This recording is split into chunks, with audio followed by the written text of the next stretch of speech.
نحمدہ ونصلی علی رسولہ الکریم اما بعد فاعوذ باللہ من الشیطان الرجیم بسم اللہ الرحمن الرحیم۔ السلام علیکم ورحمۃ اللہ وبرکاتہ۔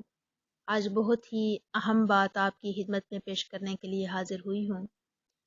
ایک بار حضرت سیدنا عیسیٰ علیہ السلام کا گزر ایک جگمگاتے نورانی پہاڑ پر ہوا۔ آپ علیہ السلام نے بارگاہ خداوندی میں عرض کی، یا اللہ اس پہاڑ کو قوت گویائی عطا فرما، یعنی بولنے کی قوت۔ وہ پہاڑ بول پڑا، یا روح اللہ، آپ علیہ السلام کیا چاہتے ہیں؟ فرمایا اپنا حال بیان کرو۔ پہاڑ بولا کہ میرے اندر ایک آدمی رہتا ہے۔ سیدنا عیسیٰ علیہ السلام نے بارگاہ الہی میں عرض کی کہ یا الہی اس کو مجھ پر ظاہر فرما دے۔ یکا یک پہاڑ شک ہو گیا اور اس میں سے چاند سا چہرہ چمکاتے ہوئے ایک بزرگ باہر تشریف لائے۔ انہوں نے عرض کیا، میں حضرت سیدنا موسیٰ علیہ السلام کا امتی ہوں۔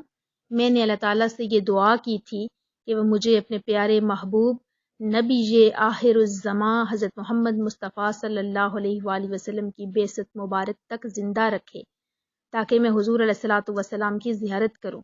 الحمدللہ میں اس پہاڑ میں 600 سال سے اللہ تعالیٰ کی عبادت میں مشغول ہوں۔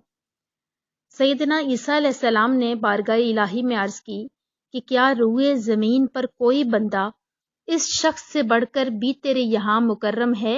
ارشاد ہوا، اے عیسیٰ، امت محمدی صلی اللہ علیہ وآلہ وسلم میں سے جو ماہ رجب کا ایک روزہ رکھ لے وہ میرے نزدیک اس سے بھی زیادہ مکرم ہے۔ یہی بات کرنے کے لیے آپ کی خدمت میں حاضر ہوئی ہوں کہ بے شک اللہ رب العزت نے دن بنائے، راتیں بنائی، صبح شام کے اوقات بنائے، مہینے بنائے، سال بنائے، ہر شے کو تخلیق اس رب کائنات نے کیا۔ وہی انسان کو بناتا ہے، وہی رب العالمین ہے، وہی پالنے والا ہے جہانوں کو، وہی ہے جو انسان کو مرتبہ کمال تک پہنچانے والا ہے۔ اسی نے انسانوں میں سے چند انسانوں کو فضیلت دے دی، اسی نے مہینوں میں سے چند مہینوں کو فضیلت دے دی، دنوں میں چند دنوں کو فضیلت دیتی، جیسے جمعہ کو سید الایام کہا جاتا ہے۔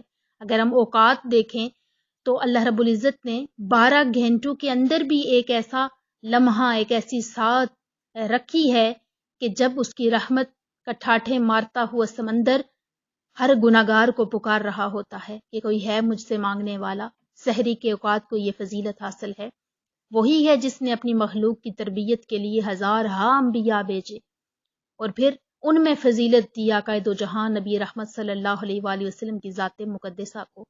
تو وہ جسے چاہے فضیلت دے دے، وہ جسے چاہے عظیم بنا دے، وہ ہر شے پر قدرت رکھنے والا ہے، اور اسی نے ماہ رجب المرجب کو فضیلت دے رکھی ہے، اور چند مہینوں کو جو گنتی کے چند مہینے ہیں ان میں سے کچھ مہینوں کو فضیلت دے رکھی ہے۔ یہ شعائر اللہ ہیں، یہ اللہ کی نشانیاں ہیں، اور ان نشانیوں کی جو قدر کرتا ہے، جو ان کی عزت اور حرمت کا خیال رکھتا ہے، وہ یقیناً اللہ تعالیٰ کے فضل کا مستحق ہو جاتا ہے۔ اللہ رب العزت قرآن مجید میں ارشاد فرماتے ہیں کہ بے شک اللہ کے نزدیک مہینوں کی گنتی اللہ کی کتاب میں 12 مہینے لکھی ہے۔ جس دن سے اس نے آسمانوں اور زمین کو پیدا فرمایا تھا ان میں سے 4 مہینے رجب، ذوالقعدہ، ذوالحجہ اور محرم حرمت والے ہیں۔ اسی طرح حدیث مبارکہ میں آقا دو جہاں نبی رحمت صلی اللہ علیہ وآلہ وسلم نے واضح فرما دیا کہ زمانہ پلٹ کر اسی حالت پر آ گیا ہے جس پر اس دن تھا جب اللہ نے آسمانوں اور زمین کی تخلیق فرمائی تھی۔ سال 12 مہینے کا ہے، ان میں سے 4 مہینے حرمت والے ہیں، 3 مہینے ذوالقعدہ، ذوالحجہ اور محرم تو مسلسل ہیں، اور چوتھا مہینہ رجب کا ہے۔ ماہ رجب جسے اللہ نے اپنا مہینہ قرار دیا، اور وہ مقدس مہینہ جس میں آقا دو جہاں نبی رحمت صلی اللہ علیہ وآلہ وسلم کثرت سے نوافل پڑھتے اور دن کو روزہ رکھتے۔ حضرت ابو ہریرہ رضی اللہ تعالیٰ عنہ سے روایت ہے کہ حضور علیہ الصلوۃ والسلام ماہ رمضان کے علاوہ کسی مہینے میں پورا مہینہ روزہ نہ رکھتے سوائے رجب اور شعبان کے، اور آپ علیہ الصلوۃ والسلام یہ دعا کرتے کہ اے اللہ رجب اور شعبان میں ہمارے لیے برکتیں نازل فرما اور ہمیں خیریت سے رمضان تک پہنچا۔ ہم خوش نصیب اس مہینے میں داخل ہو چکے ہیں۔ یہ وہ مقدس مہینہ ہے جس کے بارے میں آقا علیہ الصلوۃ والسلام نے ارشاد فرمایا کہ اگر کوئی بندہ اس مہینے کی 27ویں تاریخ کو روزہ رکھے اس کے لیے 60 مہینوں کے روزوں کا ثواب لکھا جاتا ہے۔ یہی وہ پہلا دن ہے جس میں حضرت جبرائیل علیہ السلام حضور علیہ الصلوۃ والسلام پر رسالت لے کر اترے تھے۔ اور حضرت موسیٰ بن عمران رضی اللہ تعالیٰ عنہ فرماتے ہیں کہ میں نے حضرت انس بن مالک سے سنا کہ آپ نے فرمایا کہ جنت میں ایک نہر ہے جسے رجب کہتے ہیں، اس کا پانی دودھ سے زیادہ سفید اور شہد سے زیادہ میٹھا ہے۔ جو شخص رجب کے مہینے میں ایک روزہ رکھے اللہ تعالیٰ اسے اس نہر سے پانی پلائے گا۔ اور آقا کریم حضرت محمد مصطفیٰ صلی اللہ علیہ وآلہ وسلم نے یہ بھی ارشاد فرمایا کہ سنو، رجب اللہ کا مہینہ ہے، شعبان میرا مہینہ ہے اور رمضان میری امت کا مہینہ ہے۔ جس نے حالت ایمان میں ثواب کی نیت سے رجب کا ایک روزہ رکھا اس کے لیے اللہ کی رضا واجب ہو گئی اور جنت اس کا ٹھکانہ ہے۔ جس نے 2 روزے رکھے اس کے لیے دگنا ثواب ہے اور ہر حصہ دنیا کے پہاڑوں جتنا ہے۔ اور جس نے رجب کے 3 روزے رکھے اللہ تعالیٰ اس کے اور جہنم کے درمیان ایک خندق بنا دے گا جس کی لمبائی 1 سال کی مسافت ہوگی۔ اسی طرح آقا علیہ الصلوۃ والسلام نے ایک اور جگہ پر ارشاد فرمایا کہ اگر کوئی بندہ ماہ رجب میں صدقہ کرتا ہے، یعنی رجب کے مہینے میں کوئی بندہ کسی کی مدد کرتا ہے، صدقہ دیتا ہے، تو اللہ تعالیٰ اسے جہنم سے اس قدر دور کر دیتا ہے جس قدر کوہ اپنے گھونسلے سے نکل کر اڑتا رہے یہاں تک کہ وہ بوڑھا ہو جائے۔ اگر آپ اس لفظ رجب جو اس مہینے کا نام ہے اس میں غور کریں تو رجب کے 3 حروف ہیں، را، جیم، با۔ را سے اللہ تعالیٰ کی رحمت، جیم سے اس کا جود و سہا اور با سے اللہ کی طرف سے بھلائی مراد ہے۔ اس ماہ میں اللہ تعالیٰ اپنے بندوں کے گناہوں کو اپنی رحمت اور مہربانیوں میں سمو لیتا ہے۔ اس میں توبہ کرنے والوں پر رحمت انڈیلی جاتی ہے اور نیک عمل کرنے والوں پر قبولیت کے انوار کا فیضان ہوتا ہے۔